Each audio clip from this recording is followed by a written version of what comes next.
Урок 1. Основи на финансовата грамотност.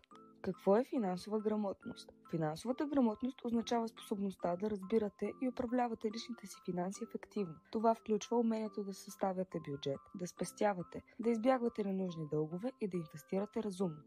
Защо е важно да бъдем финансово грамотни? Помага ви да вземате информирани решения за парите си, предотвратява натрупването на дългове и финансови затруднения.